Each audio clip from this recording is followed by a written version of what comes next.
ñu ngi leen di gërëm ci seen teewaay ci conférence de presse bu tey bi. ñun waa Front Multilutte doy na ñun ñoo wootee conférence de presse bi. Front Multilutte doy na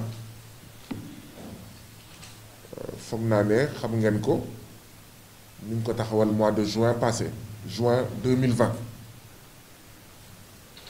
boobu ak léegi def nañ ay manifestations yu bëri lu tax gënul bëri mooy couvre-feu beeg état d'urgence beeg interdiction de rassemblement sur la voie publique mais organiser nañ ay manifestations yu bëri te li mandargal Front Multilutte doy na mooy jéem a fédéré mbooleem collectif bu ëmb ay victimes daanaka li gën a mandargal Front Multilutte doy na mooy da ngay dégg ñu naan la collectif des victimes de collectif des victimes de collectif des victimes de comité pour la défense des intérêts de loolu moo ëpp daanaka tur yu bëri loolu la collectif des victimes de démolition de maisons de Gadaye collectif des victimes de démolition de maisons de Tivaouane Peulh waaw mais comité pour la défense des intérêts de Thiénaba wala de Médina Wandifa ak ñoom seen donc dañoo toog ba jëmmi jamono gis ne Sénégal dafa bëri injustice dafa bëri nooteel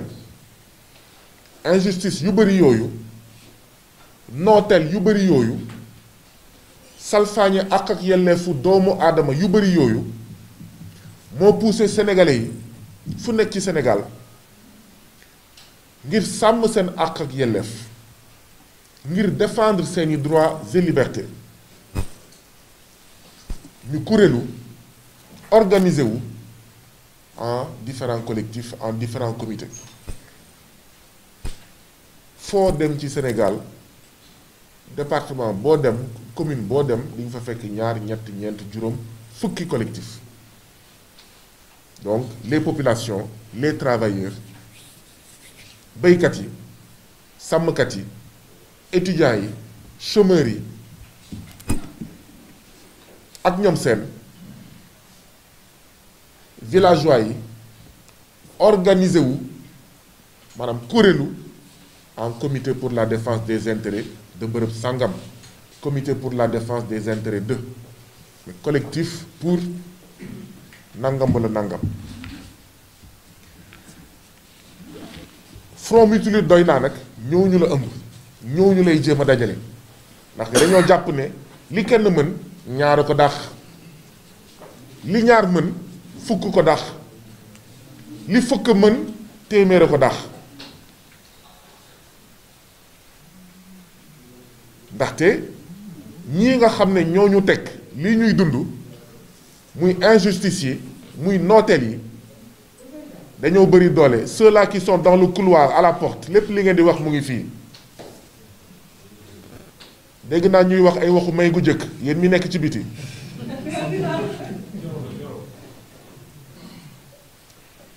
dégg nañ de li ngeen wax yëpp dégg nañ ko xaw ma kan moo war a jox guro kan comme ça vous apprendra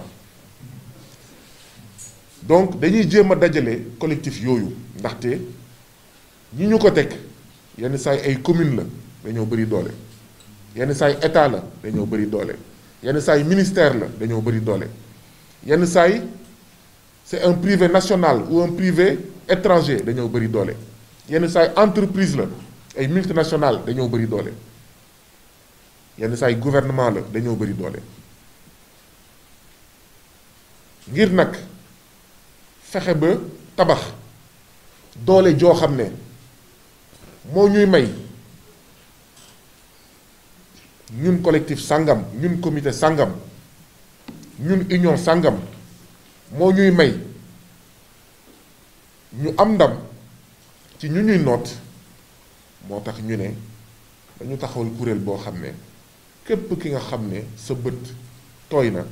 képp ki nga xam ne am nga naxar am nga métti ci Sénégal te nga ñëw ci ñun ñu ngi lay invité nga adhéré ci Front Multilutte Doy Na. lii moo tax ñu taxawal mois de juin passé Front Multilutte Doy Na. Front Multilutte Doy Na nag am ay ndam ci ndam yooyu mun nañ si lim les ex-contractuels de la Sénélec naam sax seen xeex jeexul mais xeex bi suñu ànd ak ñoom tax na ba jox nañ contrat à durée indéterminée CDI à fukk ak juróom ci ñoom fukk ak juróom doomu Sénégal yi nga xam ne amuñu woon xëy amuñu woon gont amuñu woon payoor ñu dàq leen injustement bu ñu xeexee ba loolu am war nañ ko sante yàlla kon ça veut dire que ànd booloo dafa am solo muy benn waa PCC yi dañ doon xeex seen 14 mois d'arriéré de salaire 14 mois fukk ak ñeenti weer kenn fayu leen yu teglantoo ñuy xeex di ànd ak ñoom ñu tëj ñu gazé ñu garder ñu à vue dóor ñu liif sànni ñu grenade lacrymogène ci mujjantal ba dañ leen tànkalee lakkal leen ne leen fii amul baal nañ leen ak yàlla di ngeen fay fukki weer ak ñeenti mujjantal bi fay nañ ko kon sant yàlla ñenn ci dëkk yi bootu ci union du monde rural nga xam ne ñoom ñooy yuuxu Sénégal yépp dégg naa ñu Sénégal yépp dégg nañ seen yuuxu naan Aquatech dégage Flexo dégage muy dëkk yi nga xam ne dañoo aakimoo seen forage béykat yi bañ suñu mbokk kaw gi bañ ne ñun ñu ngi doon saytuwin bu mucc ayib suñu forage nanguwuñu ñu dépossédé ñu de suñuy forage di ko dénk ay privé particulièrement des privés étrangers yoo xam ne bénéfice la ñuy ut te bénéfice boobu ñun waa kaw ga ci lañ doon tabax jàkk ci lañ doon tabax juma ci lañ doon fayal suñu ay doom kër yi nga xam ne moom la ñuy fay bu ñu ñëwee Dakar ba Saint-Louis ci la ñuy tabaxee case wala poste de santé waaw ci la ñuy defaraat suñu almeer yi ak ñoom seen léegi ñoom xaalis boobu nag bi nga xam ne moo ñu doon permettre ñu def loolu ñun waa kaw ga ñoom xaalis boobu la ñu teg bët suñu xeex seen xeex ñoom ànd si ak union du monde rural ànd si ak ñun tax na ba bëri na ay dëkk yoo xam ne nanguwaat nañ seen forage nee nañ du ñu fay facture ndox du ñu fay Flexo du ñu fay Aquatech xeex bi nag mu ngi continuer ba léegi des na waaye dama bëgg a wane rek ne doy naa bi ànd bi ngir ñun ñëpp wax doy naa ngir ñun ñëpp tënku ci benn wax nooteel bi doy na mu ngi am ay acquis mu ngi am ay ndam yoo xam ne ñu ngi koy am ci yenn batailles yi. Les souffrances de monsieur Guy Marius Sagna, aussi importantes qu'elles puissent être, sont infinitésimales. Minime c'est important. Sont infinitésimales comparées aux souffrances de pères, mères, soutien de famille qui depuis 2016 n'ont pas reçu de salaire. Pères, mères, soutien de famille qui depuis 16 ans courent derrière leur maison que l'État du Sénégal leur doit. Pères, mères de famille qui risquent de ne pas fêter Korité parce que tout simplement on les a licenciés, parce que tout simplement on les a déguerpis. Nous aurons d'autres occasions éventuellement de parler de Guy Marius Sagna, si tant est que parler de Guy Marius Sagna est important. Nous y reviendrons. Mais permettez qu'aujourd'hui, le débat, le focus, le buzz soit mis sur ces détresses de citoyens sénégalais. Détresses qui n'ont que trop duré. Détresses pour lesquelles nous nous battons pour attendre des solutions. Luttes que nous menons et sur lesquelles nous arrivons à avoir des acquis.